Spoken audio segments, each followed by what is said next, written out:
Hey, Hey, y'all. what's up, girl?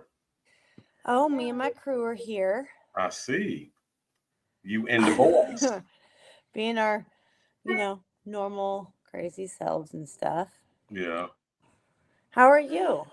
I'm good. I'm good. It was a interesting day. Yeah. Yeah. So, It's been a it's been an interesting couple of weeks for me. well, yeah, definitely that. But today with the cold weather, and then we having to stay home and work from home. I'm sure the boys are probably home today. Today, tomorrow, and we'll just keep More. on counting with Yeah. the, polar vortex that won't leave Kansas. Well, I think we're gonna go back in tomorrow, but there's too many distractions at home for me to I work. can't see. Yeah. Yeah, So, there is. I'm not on Well, screen. Sorry, man. He wasn't on screen. He's not happy about not being on screen. okay. Yeah, definitely lots of distractions, including like this. But Right.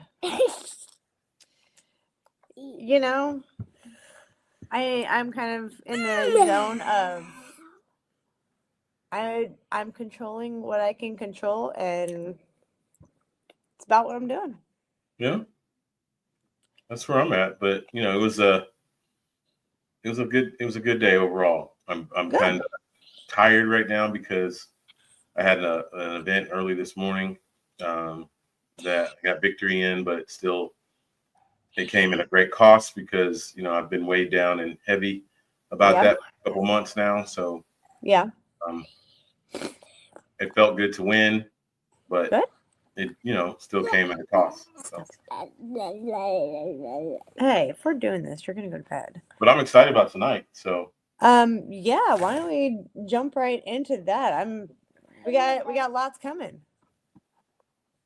yeah, and I think Evie is supposed to pop in because I talked to her a little bit about this weekend Yeah. at the AYPN event, and we were just talking about getting together and stuff. So I hope she got my text. I just called her to try to check in, but maybe not.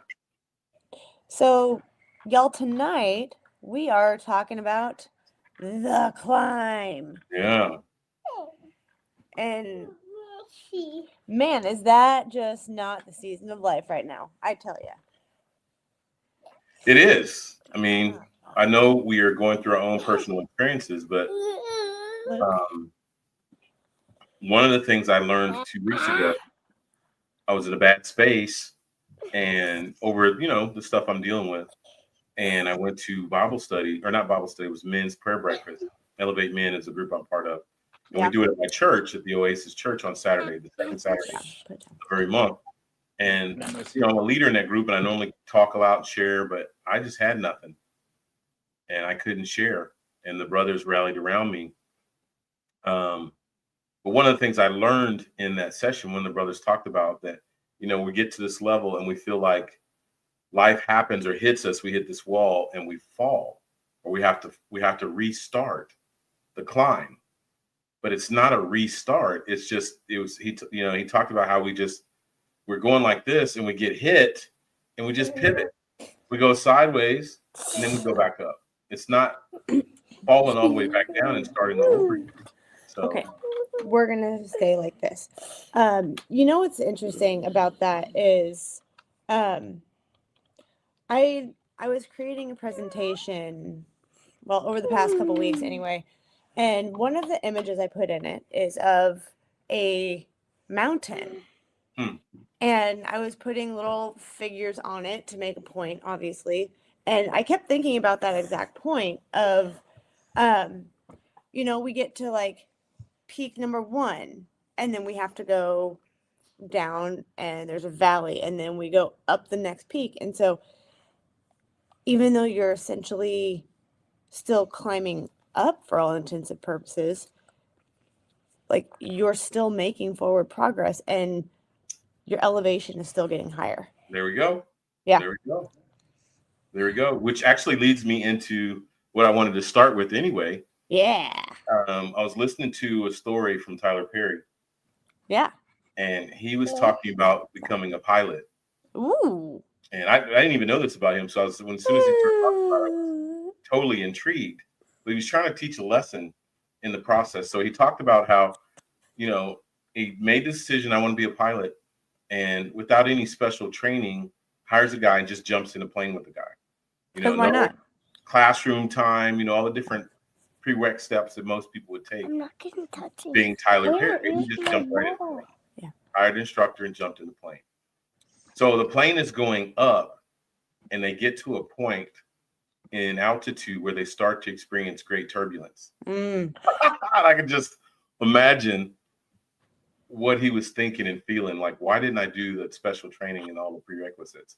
And it's such a great parallel for life that how many times do we set out to do something and we reach a level and all of a sudden we hit turbulence, we hit troubles, we hit trials, we hit pain, whatever that situation looks like for you. And we start to ponder and be engulfed with fear. And our first thought in most cases is to quit. Yeah. To quit or to turn back, or why did I do this? You know, we start listening to those inner thoughts. Really the external thoughts that don't believe that we can accomplish what we're doing. Yeah. But I think the power of the story was as they reached this, you have to remember they were being watched by air traffic control. So air traffic control recognizes that they're hitting these turbulence. And I would say your air traffic control, for me, is God. You know, whatever that is for each person individually. For me personally, my air traffic control is my relationship with God. So as air traffic control chimes in and they give this order and they say, climb and maintain. Go ahead. You about to say something? Well, I just want to point out the funny part about this is that with air traffic control, they're in your ear. You can't see them. You got to trust that they know what they're talking about. Right. Good point, girl. Just like our relationship with the Lord. Yeah. You know, we know he's omnipresent everywhere at the same time. We know he's all knowing, but because we can't see him, sometimes we doubt him and we don't trust him. But to your point, just like there's air traffic control, and they gave such a word of wisdom. They told the pilot to just climb and maintain. They were trying to get him to 6,500 feet. But once he reached that, they said, get to that altitude, get to that level that I want you at, and then just maintain. Once they got to that level and maintained, what happened? The plane breaks through this layer of turbulence and it becomes smooth sailing. And Tyler Perry realized the power of the story or the situation was simply climb and maintain. Climb and maintain. Climb and maintain. That's how he did it. That's how he said it 3 times, calmly, peacefully. And I was like, man, it was like he was yelling and screaming in the room. I was going to say, my wheels are turning. I'm going to have to chew on that for a minute. Yeah. It took me a while to chew on that because I'm just thinking, how many times has the Lord or himself or a past experience that taught us a lesson, a mentor, a close friend, a family member, a buddy, a spouse, boyfriend, girlfriend, whatever, has given us powerful advice in the midst of adversity. And had we listened, we'd be in a place where we could just climb and maintain. But because we didn't listen, we experienced not only the turbulence that we were experiencing now, but greater turbulence. Right? Look at Shannon. God's timing, not ours. Patience. She knows what I'm talking about in this story. Shannon knows well what we're talking about in this story. What do you got on that? She does. Does that resonate with you?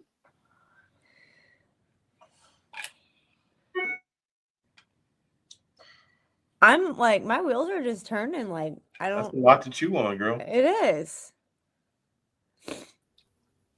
That's a lot to chew on. I thought I would throw it at you right out the gate. Well, y'all are chewing. I did have a question for you because it came up in another show. There was a gentleman on one of our other shows that'll air later on Thursday, Relationship Soup, and he was talking about how he had studied the various religions, and definitely it brought him back to the Bible, and the Bible is what he came back to, even though he had studied various things. I think the gentleman even said he had gone down the path of studying what some people would call the darker side, like witchcraft and stuff like that, and everything like that. But he was talking about this notion that I've heard a lot of religious people talk about it, but I don't know that it is totally understood. And so I was wondering if either you or Lauren can give our listeners an idea of discernment, because I know that I have a gift and an understanding. I think I've told y'all that even in some of my relationships, I've known that people that were going to be in my life for a extended period of time, maybe it was the duration of life, and I've known some people that I felt would only be in there for a season, and sometimes I was even thinking that they might be there for longer than a season, and did listen to the clues of discernment, because they might have been giving me clues that they might not have been there as long as I was expecting that they were going to be there, and I might have just chosen to ignore those messages of discernment. So I just wondered y'all's thoughts around discernment and how much of that gift we all have to some degree if we tap into it. But I just wondering y'all's thoughts around that. Well, I think everybody has some degree of discernment. I would, in my opinion, think everyone has some degree of discernment. But um, for me, discernment is simply just a knowing, Mm-hmm. a divine, heavenly knowing about a situation. You may not know why or understand why, you just know. Yeah. And I think the better you get at, and I'll throw this at you, Mark. I think discernment is a muscle, Yeah. likened to a muscle. The more you exercise the muscle, the stronger it becomes, right? Yeah, The I would more, agree with you. yeah, the more you exercise your spirit of discernment and begin to trust it, it becomes stronger. And what an asset, what an offensive weapon that you have in your life. No, that's a great offensive weapon, and I don't think I've ever told you. I've told shared on other shows, including my own show and everything. But I remember as way back in my teen years, and I saw that Lauren had her kids on earlier. But I literally, when we were going to a journalism camp, and you probably had this experience as well, and it's happened to me a few times in life. I had never met those people a day in my life and everything, but I already knew that entire room as soon as I walked in that room, because I had already dreamt every last one of those individuals. I think it was about, I want to say, because it was a journalism camp, and it would have been in my 11th grade year. So I would have been about 16 or 17 at that time. And it was probably, there was a gentleman from Georgia. There was a young lady from Maryland. There was the one from Virginia. I want to say it was about maybe 8 to 10 of us that were in that particular journalism cohort, for lack of a better term, and Right. everything. And like I said, I, as soon as I walked in that room, I did not know any of those people. None of them had come from my town in North Carolina, so I was coming from and everything. But it was like I already knew every last one of them because I had seen them in a vision before I ever saw and stepped into that room and everything. So I don't know if either you or Lauren have ever had that experience, but that happened to me. I'm 62, so that happened like some almost 30, 40 years ago and everything like that. But it still resonates with me even to this day. Well, for me, I took a trip, I think it was 2015, 2016, to Brazil. It was a Mm-hmm. team of us, I think third of 12 for 13 days. Right. And in my preparation for that trip, I fasted for 6 months heading into that, knowing that I was going to meet a lot of unknown people. We were in various situations to do ministry. Right. And I knew the men, there was a point in the 2 points that keyed to me. I knew I was going to be ministering to men, a group Mm-hmm. of men, and I knew I was going to be ministering to a group of youth, young people. So I prayed over those groups. And the men, to your point, Mark, I didn't know them, never seen them before in my life. But when I got in Brazil and got in front of them, it was like they were my brothers who I had known for 20 years. Right. And I believe that was the discernment. The Lord dropped in my spirit well, not, I won't say everything, but what I needed to know in that moment about them to minister to them. So it was powerful. That makes a lot of sense. Lauren, did you ever have that experience? Because, like I said, it just totally caught me off guard, and it was decades ago, but it still, as you can tell, resonates with me even to this day and everything. And like I said, I kept in touch and lost touch and got back in touch with a few of them, and actually need to reach out to some of them because some of them are still in the field of journalism, and some of them are, I think one of them is in the field of nursing, actually in Virginia and everything. But I was just wondering, did you ever have that experience where you knew the people before you ever met them?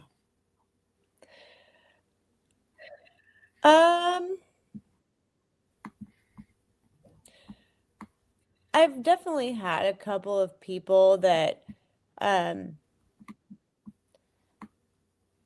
never met before, and they resonated with me and related to me so much from when I started. But I don't know that I can relate to I knew him before I met him.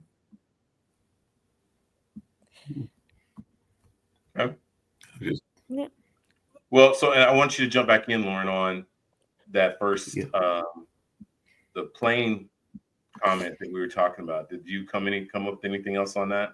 The Tyler Perry story? No. Okay. I was dealing with chaos. Oh yeah, boys. Okay. But yeah, that one you're gonna have to chew on because there's so much in that there. But. Yeah. Well, I think, the thing that comes to mind right now when you say that is don't stop. Like there's always unknown debris. There's altitude sickness. There's so many things that come with getting higher that you don't expect, so many roadblocks, so many things that come your way as you get higher. And it just kind of makes me think of when you were talking about the eagle, right? Oh, I love that. I know. And I think about that all the time. Getting higher and higher, and it gets harder to breathe. Not for the eagle, but for everybody else. And I don't know that it wouldn't get hard. It gets hard as you're going up a mountain. The altitude. I mean, heck, there's a reason we go to Colorado, and you got to kind of change your routine and stuff, and you got to change what you do because you're higher. You get dehydrated faster. The air is thinner. All of it. Oh my God, did I learn that the hard way? Oh, me too. I learn it every year, and I'm like, okay, give me all the water, all the electrolytes, and why am I so tired? Why can't I breathe? Oh yeah, I remember. I'm in Colorado. Yeah. I mean but it's the same concept of it's been exactly where I have been lately. One foot in front of the other. Keep going. Yep. Well, so I love that because I don't know, did we even say that? So our audience tonight in Misfits Managed Nation, what we're talking about is the climb tonight. I don't know if we said that. We just I did because I said the climb. The climb. Okay. Well, I don't know if we said that, but when we're talking about the climb, when you contemplate the climb, to Lauren's point, what she just said, you never know how long it's going to take you. You don't know what it's going to look like when you get there, because it's a journey, not necessarily a destination. The only sure thing, the only guaranteed thing that you know about the climb is that what Lauren just said is you can never stop. You got to keep pushing. You got to keep moving forward. One of my favorite words, I don't know if you remember, Lauren, is progressive. Progressive means always moving forward and upwards. And even Misfits Managed Nation, even if that's baby steps, even if that's an itty bitty step in a week, as long as it's forward or upwards, that's success. Yeah. You agree with that? Sounds like? Well, and one thing I would add to that is sometimes the forward motion feels like backwards. And you get into a brain space where you're like, I just like got like jolted backwards, or maybe you feel like you stumbled down the stairs and lost your footing or something. I don't know. Right. But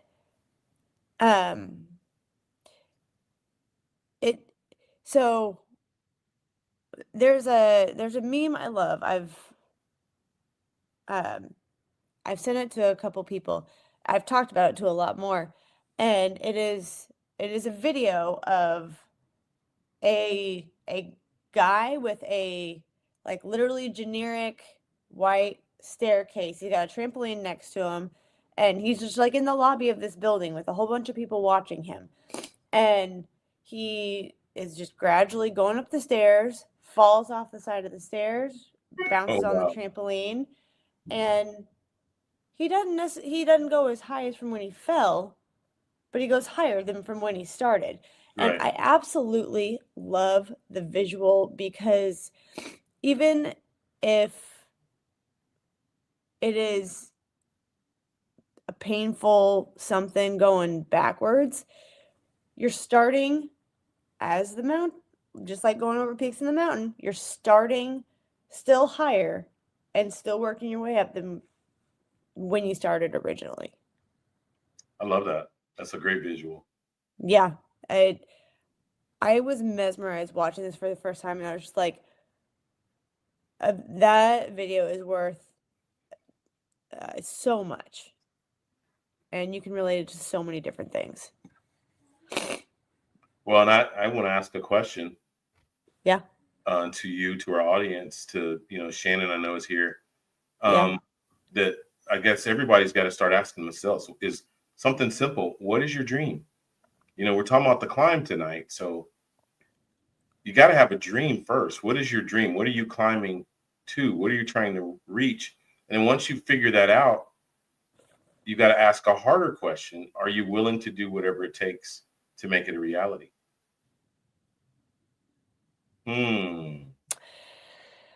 So I have a very interesting point of view from this. I tend to get stuck in a place of rigidity, thinking it has to be exactly what's in my head. It can't be like a general, like overall, this is what I want to be. It's like I've got this like vision going, and it's like, how do I put all of the colors in this? And then if I have a really hard time veering off of that and saying, this is not where that is not leading to that vision. The problem I find is that I'm using the vision that I put in my head, not the vision I was given to fulfill. Oh. And when I try to put the answer in the picture frame that I was given,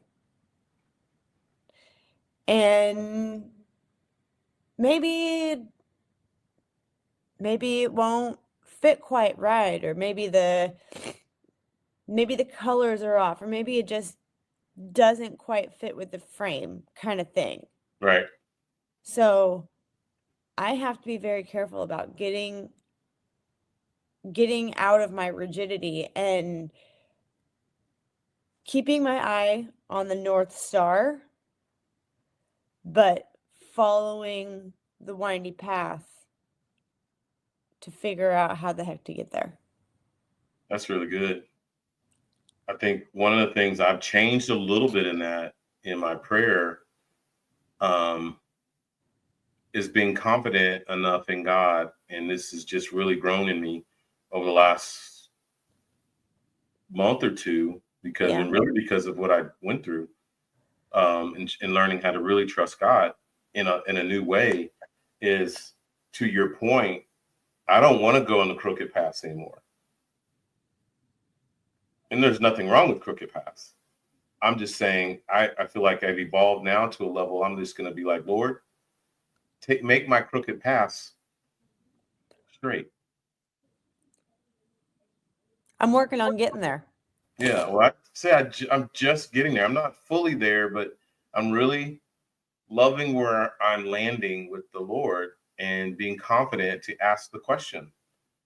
Yeah, I know you'll take me from A to Z, from the beginning to the end on the crooked path, if that's where I need to go. But I also know you're God, and you can make that crooked path straight. Yep. So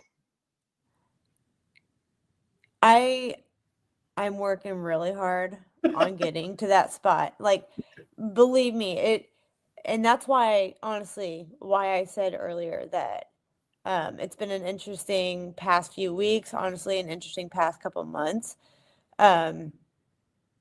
because I am working on a new level of growth in that area, and it's been painful. oh my God, yeah. It's been painful. It's made me second guess a Yeah. lot of things, and it has made me I've had to allow myself to break a lot of times. Um and I've had to learn what the right questions to ask are, and then not fill in the answer. Yeah. I mean, to ask the question and then just be quiet and listen and wait. Shannon talked earlier about being patient. Yeah. One of the comments, God's timing and not ours, and just simply being patient. Um, I've been forced in this last situation. I have been forced because I was silenced. I couldn't speak. And I was forced to be patient and wait for the hand of God to move on my behalf. And oh my God, what a lesson, how hard that was. Because You I'm know, saying all this, but I haven't arrived at the end yet. I'm still going through this too, just like you. what's funny is I had a conversation. A friend called me earlier, and she's been going through um, a lot of stuff with her dad. Um, her dad just got put on hospice, and Oh like no, I'm sorry. it has been nonstop for her for the past couple months. And so she said, "Well, how are you doing? I haven't had a chance to catch up with you in a long time." So I was telling her um, some things that were going on, and um, she she leveled with me so much, and I was just like, I'm taking it by the hour right now, honestly, by the day and sometimes by the hour, and I'm in the I same crisis. yeah, and she goes, it is the times like those where you grow so much, and it is a way of learning new dependence, a new level of dependence on God, because um, you got nothing else. And at Right. that point, like, and that's kind of where I am right now is um like I don't be quiet well. Kind of like you. Who I does? Yeah. I It's hard. I'm not quiet well. And uh, I've been a little bit silenced the past couple months too. Um in different ways, but it is brought my anxiety to a new level. But I was sitting there today, you know, saying a prayer like, okay, where, like, I trust you, where are you taking me? Like, what are you doing? And the thought that I got was, watch me work. Be patient, and I'm going to keep you where you are, because what I'm going to be doing is going to be so great. And, what went through my head was, I don't want to be patient. How much longer does this take? But on the other hand, I'm like, all of the tiny things that I'm doing, and, all the ways that I am, helping my team to speak up and not shy away from using their own voices. Hopefully that's what I'm going to leave, and it's gonna lead to that greatness, whatever it is. Yeah. But in the meantime, it sucks. Right. I mean, but to your point, I'm learning on the climb that sometimes silence and patience, those are superpowers. Yeah. I mean, yes, it's hard. Come on, girl. We have talked so much about training in the darkness, on the path, the jewels of the journey that are there. Those are just that's a jewel of patience, and that's a jewel of silence and being quiet that we've got to pick up, right? Sure. The Lord has just laid them out there, and because they become valuable offensive weapons later in life. They may not help us, so to speak, in the very moment of this situation, but to have that in our quiver later is going to be so. You're both just looking at me like, okay, shut up and move to the next point. No, but real talk. I'm thinking of like a video game of taking that jewel and smashing it on the ground and seeing if I can break it. Well, come on. But it's just like our relationship with the Lord or a friend or a spouse, whatever, that doesn't come overnight. Dreams, back into what we're talking about, dreams don't come overnight.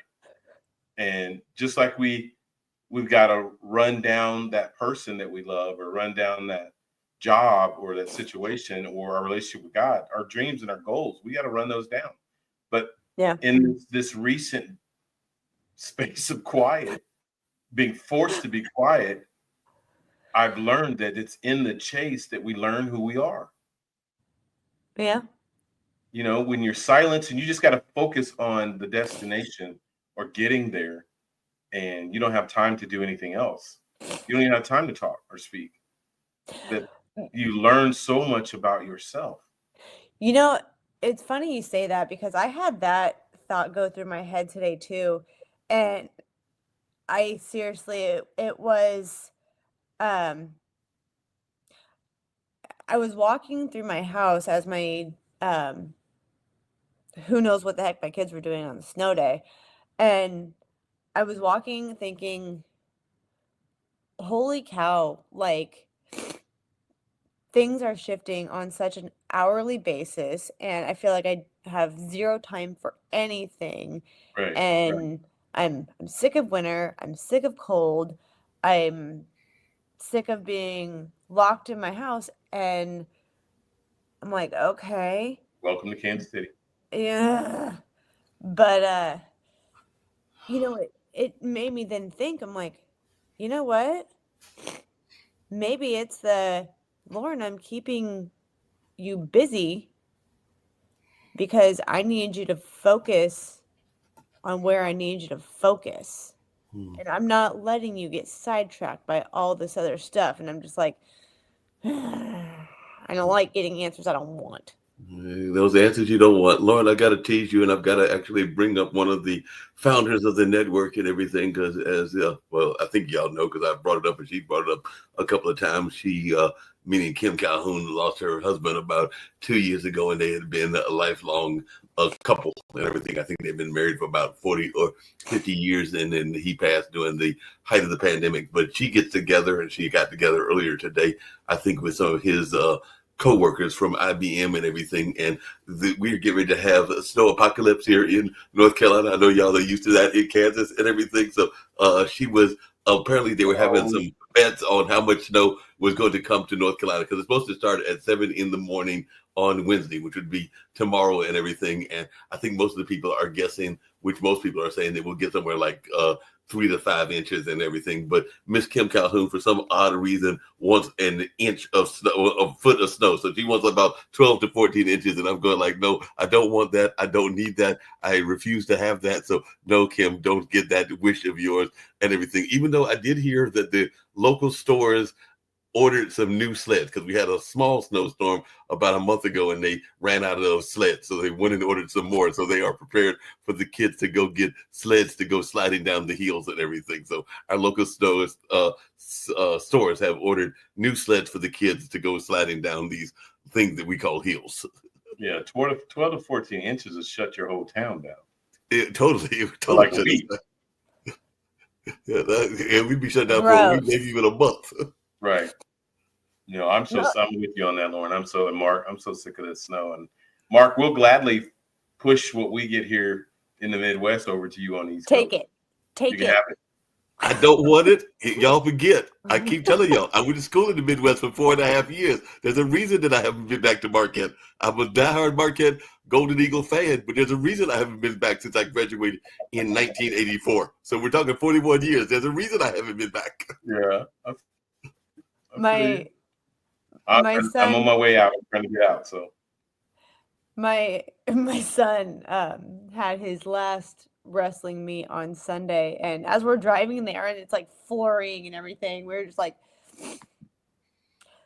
what jackwagon in our family decided to sit in Kansas and stay here, and after they figured out what Kansas winter is like, to still stay here? Right. Who was that, and why are we following that? Let's move south. Yeah, y'all need to move south, but I'm still trying to figure out because aren't y'all known, and correct me if I'm wrong, because we have a couple of shows from Kansas. We also got Stephanie that does the bully show that comes from Kansas well, and there might be some others also. But when I think of Kansas, correct me if I'm wrong, I think of two things. I think of the bad snow. I do think of y'all's football team. Why y'all got squashed by Philadelphia is beyond me and everything. And I also think of tornadoes. How do I mute Mark? Right. I learned the buttons. I probably could find it, but I also think of tornadoes. So it's snow and tornadoes, and both of those words I don't like. So that because of the whole Wizard of Oz thing. Man, Mark, that wasn't cool, man. we still facing the trauma of the loss, and you just opened the wound more. I'm sorry, I did not mean to do that. I was watching the game and I was thinking it was going to be a good game, and that was not a good game. It was horrible. But to Lauren's point, back on the climb, I'm learning that if you don't like where you're at in any area of your life, what's stopping you from changing it? You know, we're bitching and moaning about the weather, but I had to look in this last month or two journey, because for me, Kansas City has been a lot of pain the last 4 to 5 years. It's been nothing. I mean, I've had some great successes and victories and stuff, but overall, Kansas City for me has been a lot of pain. So I'm like, why am I still here? Where are you going?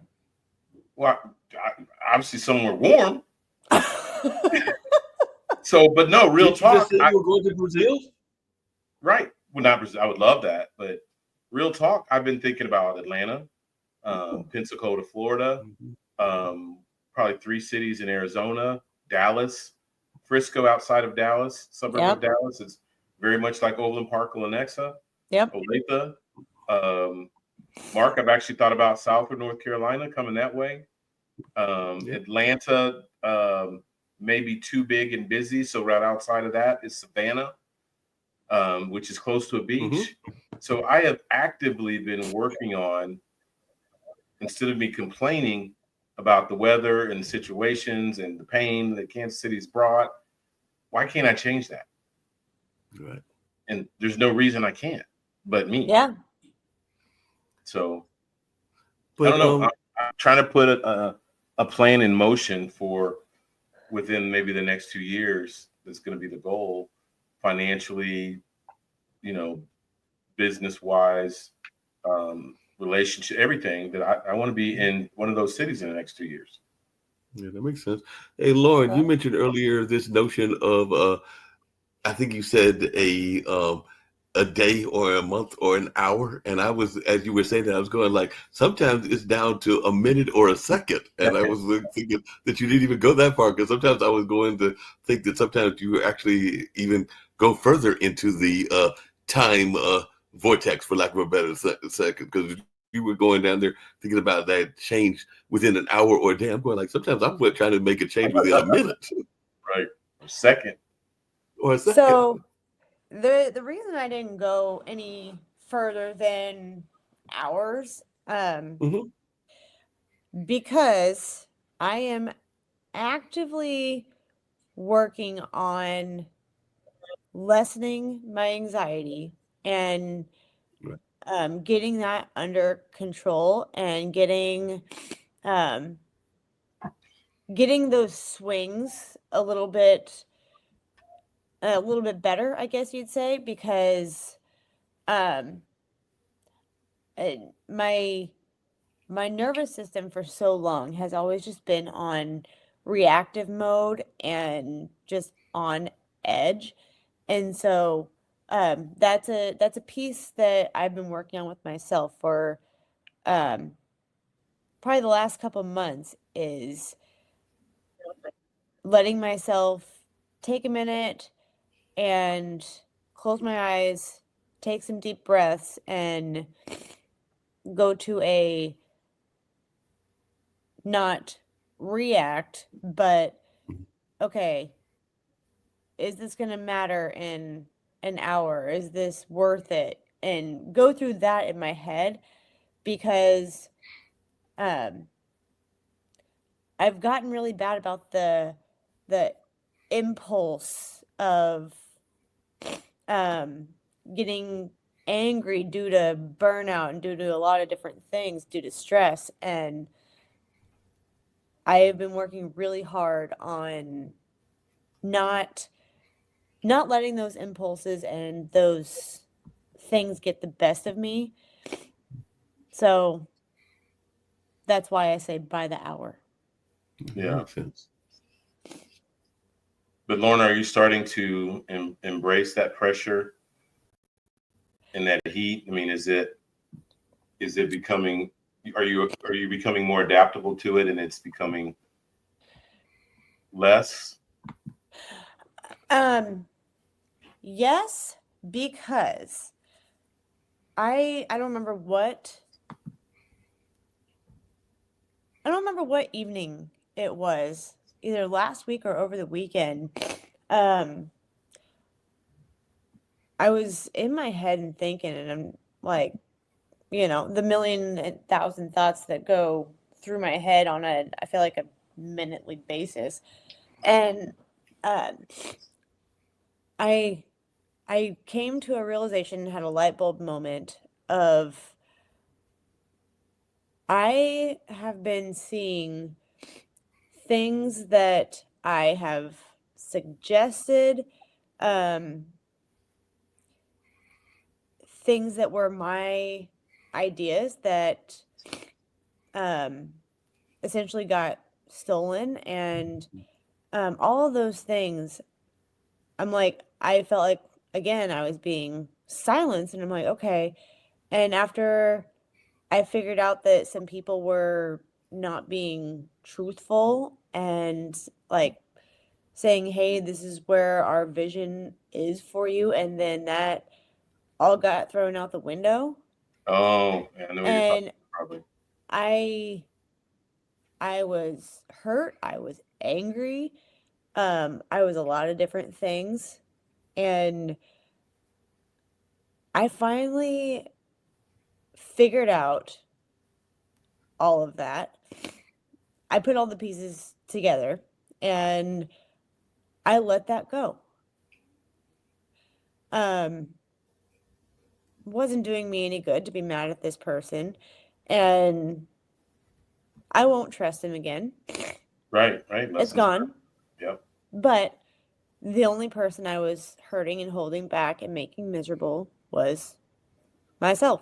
Yep. And I sat there and I was like, oh, okay. And I was just like, you know what? It sucks. I'm still a little bit hurt, but move on to bigger and better. That's good. That's really good. So I honestly, yeah, I've only been able to be at peace with it for the last couple of days. That's good. So what, I mean, out of that, it kind of reminds me of where I've been and some of the things I've learned that I'm gonna just throw that at you because this is kind of new for me over the last couple of days, really. Yeah. And I'll throw this to you two, Mark, and obviously Misfits Managed Nation. So, what's the key to happiness? What's the key to wealth, making a lot of money? What's the key to success, whether that be in business or relationship or, just life? What's the common denominator that I think all of us experience that have had success in those areas? Who would you say that is to you? I know I have an answer for that, but before I throw mine out there, I kind of want to see what you guys think.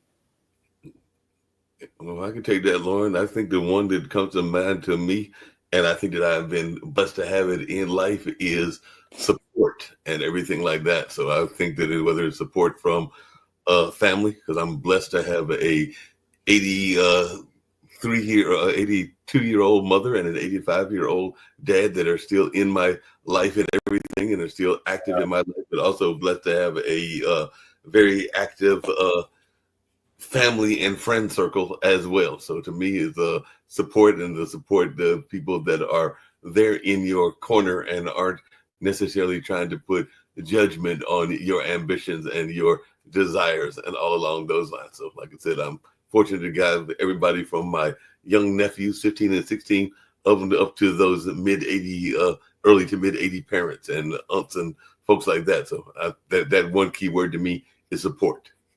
I love that, Mark. Supportive. I would throw tribe. Support of your tribe. Right. Yeah. And Shannon, in the comments, she threw out perspective. Wow, look at this. Wealth doesn't have to equal money. Exactly. Yeah. That's really good, Shannon. Thank you for sharing. Lauren, what's yours? Mine is a mesh of perspective and empathy. Mm-hmm. Ooh. Because there is nothing I love more than this all comes from pain and struggle, but being able to level so deeply with people and what they are going through, and then be able to help them shift the perspective to move forward and see it as for them, not against them. Yeah, that's good, girl. That's real good. Nothing makes me more happy than being able to do that for people. Yeah, that's really good. Hey, Coach, what about the small victories? Because as Lauren was thinking about that, I was actually thinking that I had a small victory earlier this year and everything, and the person is actually leaving this particular apartment complex that I live in. They're actually heading toward Texas and all along those lines to pursue a greater degree and everything like that. But I remember there was some neighbors upstairs that I used to cat sit for. And today I saw the neighbor that I literally helped out because their grandmother sent the wrong envelope and everything, because an O and a D can look very similar. So she lived in apartment O and I lived in apartment D. So I just had that small victory because she sent me a note. And like I said, I saw her leaving, heading to Texas today. Her sister, her mother, and some other friends that were taking her to Texas to school and everything. But she literally, we met just briefly because her grandmother sent her a gift. I think it was around Christmas or something like that. It might even been around Thanksgiving or something like that. And she just sent it to the wrong address because she got the O and the D confused. But that was like a small victory in me just helping her, and even the pleasant word to a gas station attendant, just saying hello and sharing some pleasantries can be a small victory. So I don't think the victories, to Shannon's point, have to be major victories. It can be something like getting the right letter to a neighbor, or just saying a word of kindness to somebody at a grocery store or a gas station. No, I love that answer, Mark. That he speaks into mine too. Lauren kind of jumped in the middle of mine too, but that's because we're all in the same vein here right now. But mine, to your points, is struggle and pain. Mm-hmm. Struggle and pain have taught me so many lessons, and I kind of see them as iron sharpening iron. Mm-hmm. And me being there in the middle of it, and I being the benefactor of the struggle and the pain. And I've learned that, the more difficult things and times that I experience, that I'm able to champion or win or gain victory over, like you just said, Mark, even if it's a small thing. Then, to Shannon's point, it's about perspective. It doesn't have to be big stuff. A series of small things becomes a big thing. And and to be real, if we're in that discussion, I don't think you can really attack the big things with great confidence if you haven't won small victories first. Yep. So definitely got to win those. Right. The more small things that you can champion and go through that experience of iron sharpening iron, now you're prepared for life's big challenges. And I think, again, the more successes that you have, more victories that you have, that is what creates a successful life.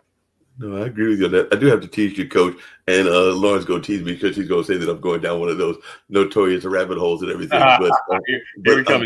Is it G? No, but I gotta have fun on this show as well, because it is Misfits managed. But I was kind of feeling sorry for the young ladies, because it was all ladies that were going on this trip to Texas A&M, where she was pursuing her master's degree. Because I'm thinking to myself, they are going on this trip with a calico cat. And I know that Lauren's got animals in her life in addition to her kids. And I'm thinking to myself, I don't know if I want to go on a trip, because I'm thinking by now the cat is probably complaining, because the cat's not even outside of probably South Carolina now, because I saw them leaving like around 4:00 and everything. So the cat might be in towards, it's not anywhere near Texas, but I'm thinking by now the cat is complaining. So that's where I'm going, like, yeah, that's a long trip to be going with a calico cat in a container and everything, because I'm thinking by now the cat is going like, I don't remember that being in my contract, that we were going to go on this long ride to a new home and everything like that. But what's your take on that? Because sometimes our animals are not always ready for the changes that we want to make for them. That's Lauren. He's talking to you, honey. I'm thinking, I think change is inevitable, and ready or not, here it comes. Exactly. And if you're part of the family, you're part of the family. So if you're a cat or a dog, you're still part of the family. You just got to be ready to roll with it. Punches, right? Well, and I'm thinking, thinking of my last move when I used to live in Olathe, about 20 minutes or so from where I live now. And we had been looking for a piece of land in the house that we wanted for probably a good 6 months, and couldn't find what we wanted. And we're like, okay, if we move again, like, this is like, we're not moving again. And keep in mind at this point, we have I want to say like 8-9-year-old dog and a 8-9-month-old kid. Good point, Shannon. We quit looking because we didn't find what we wanted. We were just like, you know what? We're done. We're sick of looking. Right. And the minute you stop looking, what happens? There it is. That's when you find it. Right. So got through all that, and like dogs do, ours went freaking nuts thinking, what is going on? What is happening to me? This is like, y'all better not leave me here. I better be coming with you. Exactly. And we flipped everybody on their heads. Us. Let me not leave this part out. When we moved, I was 31 weeks pregnant. Ooh. Ouch. With a small person as well. The dog had a lot of anxiety, like, where do I go? What do I do? What the heck is this? Because we don't have a fence here. Mm-hmm. And so he was in new territory and like, can I do this? Can I not do this? Like, I got to learn. So were the rest of us thinking like, okay, what is this new place? What is this? So it was, like anything else. Yeah. We had to establish new. Yep. Totally. Hey, Coach, I know we're winding down, but I did find that video that you wanted shown, so I don't know if you still wanted to play it, because I can play it from here, because I was going to try to download it the other way and everything, but I didn't know if you still wanted to go. Well, as that's loading, this was supposed to be a visual of the climb, and I want to also say with it that, it's good to set a plan, but always plan for the fact that a plan never goes according to plan. You don't rise to the occasion. You revert back to your training or what's inside of you when the plan doesn't go according to plan. And that's why I thought this was a perfect visual of that. But we'll play this video and check out the plan. Okay. Harder. Harder. Rocky and Creed. Harder. Keep going.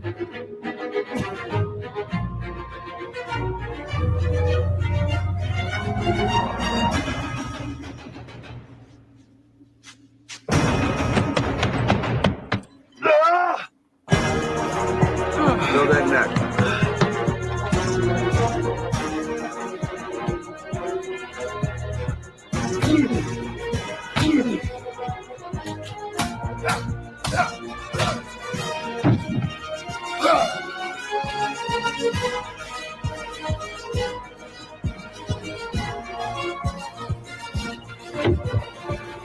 Hey, man up. I'm good. Shit. That's the fight it's going to be, toe to toe. Get used to it. Stop. Take it to the body.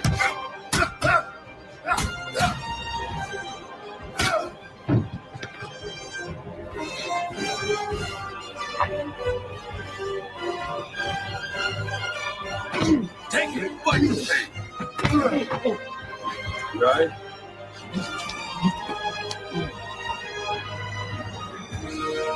Is that the beating that we be taking in life right now?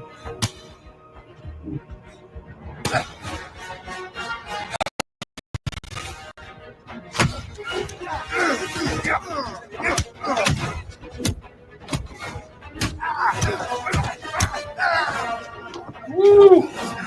Back in there. Back in there. Check yourself. Warren, you're back in. in there. Get back in there.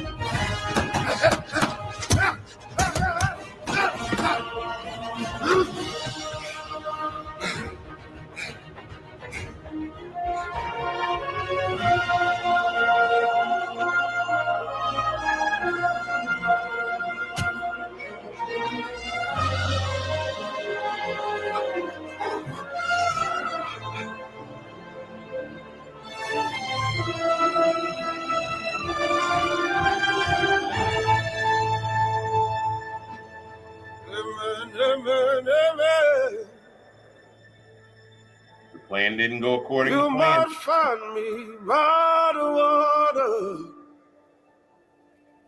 waiting for the trumpet call. Oh, you see me like a stranger. Well, I've been waiting for the storm. That's it. Singing, amen, amen, amen.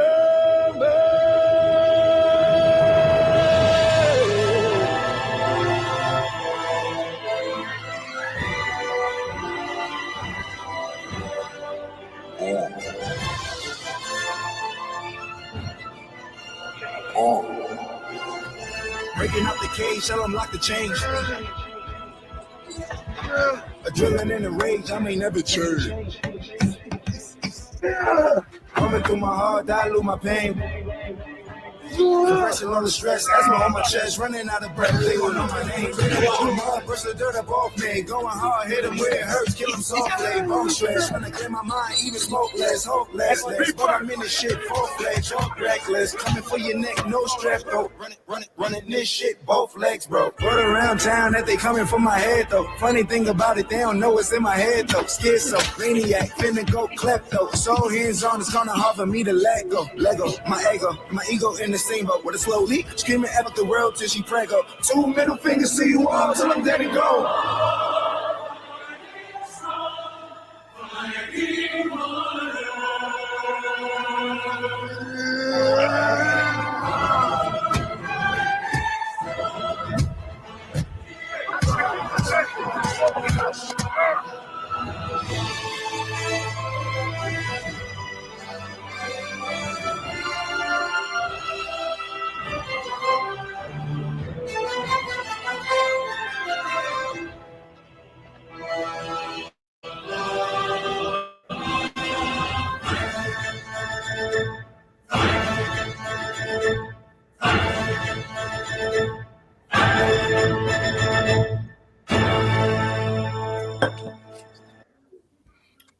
They forget how much strength we got in life in general and everything, Coach. Because that was a powerful clip and everything like that. That was a real powerful clip. I had a friend of mine that he passed, unfortunately, but he really did one of those American toughest competitions and everything. He played football for UNC, and he was also a sumo wrestler. You look him up, Mellow Yellow is his name, Eric Perry and everything. But yeah, he used to do those competitions where you would see people moving basically semis and everything. And I'm going like, that's amazing, the willpower that we actually have in our body and everything. Because like I said, I think his son is a police officer, if I remember correctly. He's a police or sheriff, one of the law enforcement. But yeah, Eric was amazing that way. He was a classmate of mine. Sorry to hear that, Mark. Yeah. Shannon had a great comment there too at the end. Oh yeah, I saw that one.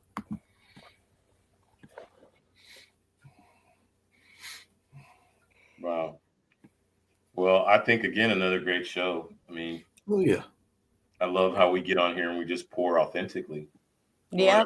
You know, we got to get back to that, and I love that. That's what made us strong. So. Absolutely. It's about being real. It's about being real, and that's definitely what this show is. It's about the Misfits being real and sharing what they're going through, but also the people like Shannon and others sharing their journey as well. So definitely, It's about being authentic, and I'm a big fan of authenticity. Yeah, love it. Absolutely. Well, good show, and we'll see y'all next week, Misfits Managed Nation. Yeah, well, it's been your boy, Coach G. And Lauren. And their producer Mark, and we're here together here with this lovely commercial that Lauren did for us because certain person has not got around to getting theirs on there yet and everything. So I got to tease him and all along those lines. That's Just text me, Mark. Text me later in the week so I can remember that. I always forget it. I will. I'll get on you. Okay. But on that note, we're going to get on out of here. We'll have that commercial that Lauren did, and maybe one about a important notice around mental health as well, because that's always an important message also. Right on. All right. Love y'all. Get on out of here. Peace. Hey, Misfits Managed Nation. Thank you so much for watching tonight. I so appreciate you. I know Gary and I both appreciate you. I wanted to let you know, though, that being a misfit doesn't stop here. It is a piece of you, and it is a piece that we have to live with every day. But the good news is we can make good from being a misfit, even though it is chalked up to being a bad thing. Let's talk about how to make being a misfit is good. Let us talk about being a phoenix and rising from the ashes. And I want to help you do that through Forged by Fire. That is how you can work with me. And we would do coaching, we can do consulting, we can do one-on-one or group. I also do speaking opportunities. But let's get that inner misfit shining the way you were meant to.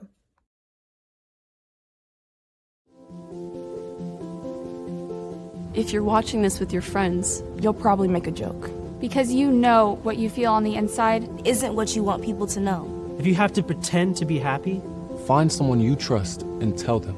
If you get mad at things and you don't know why, or have thoughts about hurting yourself, find someone you trust and tell them. You are never alone when you share. Seriously, people care about you. It's okay to not understand what you're feeling. And it's easy to think that you're all alone. But you don't have to be. You're never alone when you share. Don't be ashamed to tell someone you trust what you're feeling. You're not alone. You are not alone. Find someone you trust and tell them. Tell a parent. Tell a teacher. Tell a brother or sister. Or just tell a friend. You haven't done anything wrong. Talk to someone. Talk to someone. It's how things get better.